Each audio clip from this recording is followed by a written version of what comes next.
Hi friends, welcome back to మా channel middle class Nani. అందరూ ఎలా ఉన్నారు? నేనైతే ఈరోజు మన తిరుపతిలోని వేసాలమ్మ తల్లి దేవాలయంకి అయితే రావడం జరిగింది.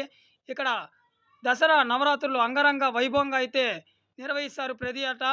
అందులో ఈసారి దసరా నుంచి విజయదశమి వరకు అమ్మవారు ఒక్కొక్క అలంకరణలో అయితే భక్తులకి దర్శనం ఇవ్వబోతుంది. చూడండి, చాలా చక్కగా అయితే అలంకరించారు మన తిరుపతిలోని వేసాలమ్మ తల్లి దేవాలయంలో. ఈ యొక్క అమ్మవారి ప్రతిరూపాన్ని చాలా బాగా కనువిందుగా అయితే కనిపిస్తుంది.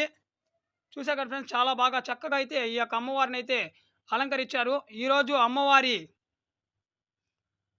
లలిత త్రిపుల సుందరి దేవి అవతారంలో భక్తులకైతే దర్శనం ఇవ్వబోతుంది.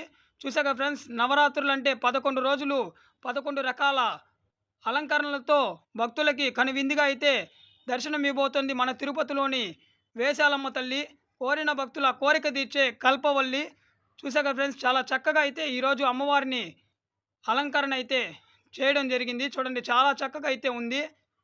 మీరు కానీ తిరుపతిలో అంటే తప్పకుండా వేసాలమ్మ తల్లి దేవాలయంలో ఉన్న ఈ యొక్క లలిత త్రిపుల సుందరి దేవిని దర్శనం చేసుకోండి. ఒక్కొక్క రోజు ఒక్కొక్క అవతారంతో అయితే భక్తులకి దర్శనం ఇస్తుంది మన తిరుపతి వేసాలమ్మ తల్లి. మీరు కానీ తిరుపతిలో ఉంటే తప్పకుండా ఈ యొక్క అమ్మవారిని దర్శనం చేసుకోండి. మన ఛానల్ సబ్స్క్రైబ్ చేసుకోకుండా అంటే సబ్స్క్రైబ్ చేయండి, లైక్ చేయండి, కామెంట్ చేయండి, బెల్ ఐకాన్ మర్చిపోకుండా క్లిక్ చేసేయండి. చూసాక ఫ్రెండ్స్, చాలా చక్కగా అయితే ఈ యొక్క అమ్మవారిని అలంకరణ అయితే చేయడం జరిగింది. చూసాక ఫ్రెండ్స్, 2 కళ్ళు చాలవు, చాలా బాగా అయితే ఈ యొక్క అమ్మవారిని అలంకరించారు. ప్రతిరోజు సాయంత్రం 6 గంటలకైతే ఈ యొక్క అమ్మవారి అలంకరణ అయితే మొదలవుతుంది.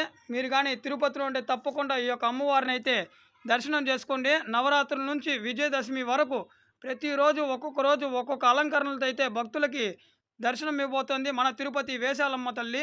చూడండి, చాలా చక్కగా అయితే ఈ యొక్క అమ్మవారి అలంకరణ అయితే చేయడం జరిగింది. ఈరోజు లలిత త్రిపుల సుందరి దేవి అవతారంలో భక్తులకి దర్శనం ఇస్తున్న మన తిరుపతి వేసాలమ్మ తల్లి.